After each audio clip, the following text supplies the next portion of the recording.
Hey, I'm back. Life kind of got in the way of me and model railroading. Sorry, it's been a while for a little video, but I did install the DCC into this MP15 DC. Scared half to death to do it, but it works. I'm very happy with it. It wasn't too awful hard. I don't solder well, so eh, it's not the most beautiful thing under there, but you know what? It works, and really that's all that matters. Hey, welcome back. I just got a video downloaded uh, thing for my phone app. Excuse me, lost my words there.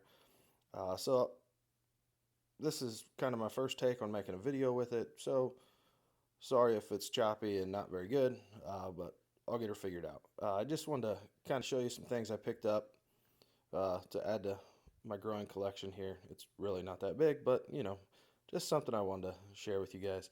Uh, The top two Burlington Northern BNSF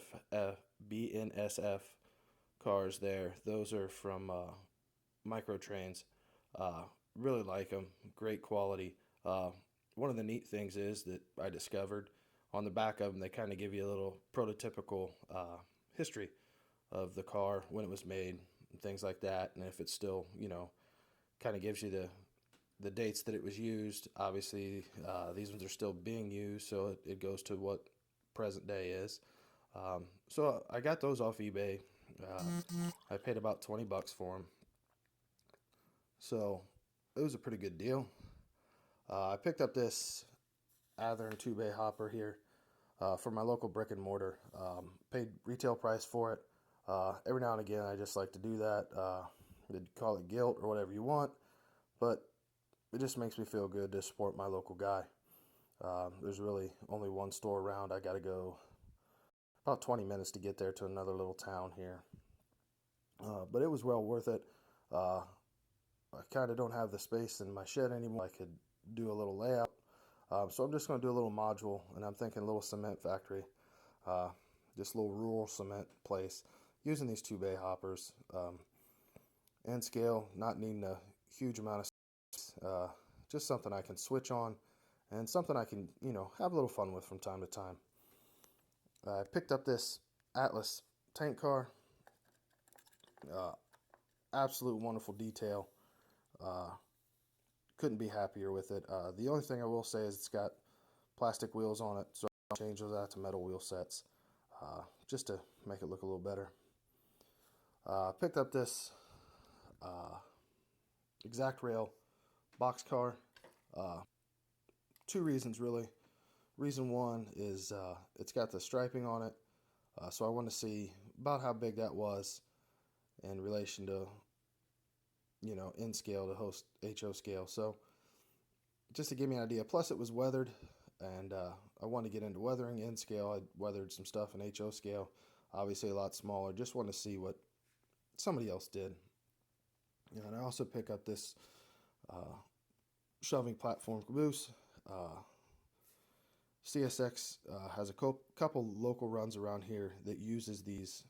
They use bay windows, but I just kind of like the way these look. I think they're neat. Uh, so I picked this up. Again, all three of the last cars all came off eBay. Um, I'm a father of five, so I have to make sure I get deals, or it's just not really worth it. Just I can't really. So and then to the weathering aspect, I've shown this car before, uh, but I decided to work on it, do some weathering. I work at an ethanol plant here, and so I get to see a lot of grain cars. We're getting corn out of Minnesota and North Dakota.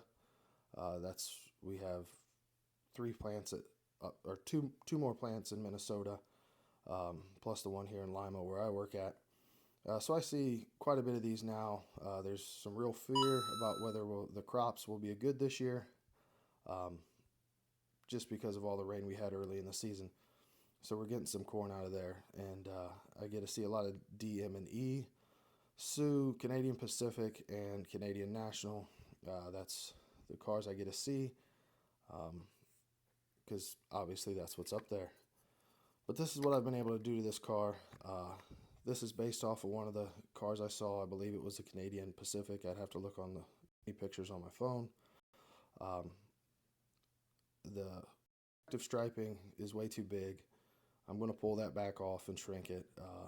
I just left it on there after I got it done, just because I was just kind of going to leave it, because I didn't need to pull it off at the time. It's not going on any layout currently. Um, but just let me know what you think. Give me some comments about it.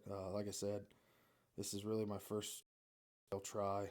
I didn't do a whole lot in HO scale, but I used a lot of different. I used some oil paints and some acrylic, chalks, um, some real dirt, and different things. So I'm going to change out the trucks, put micro trains trucks on it. So tell me what you think. If anybody's wondering, the JTX is my own personal short line that I'm going to build. I'm going to try and make it a bigger Class 3 or a small Class 2 railroad when it's all said and done at some time. It's going to have the store is just kind of going to start when CSX and NS took over Conrail, and so the JTX was able to purchase some locomotives from CSX, some Conrail locomotives, and some locomotives still wearing the Seaboard Central and the Family Lines paint schemes. So that's what it'll kind of look with patched in JTX, and then some will have the official paint scheme of the JTX, which I haven't figured out what that's going to be yet. But that's the plans for this point in time. It took so long to get with you guys. Like I said before, it's just life kind of got in the way.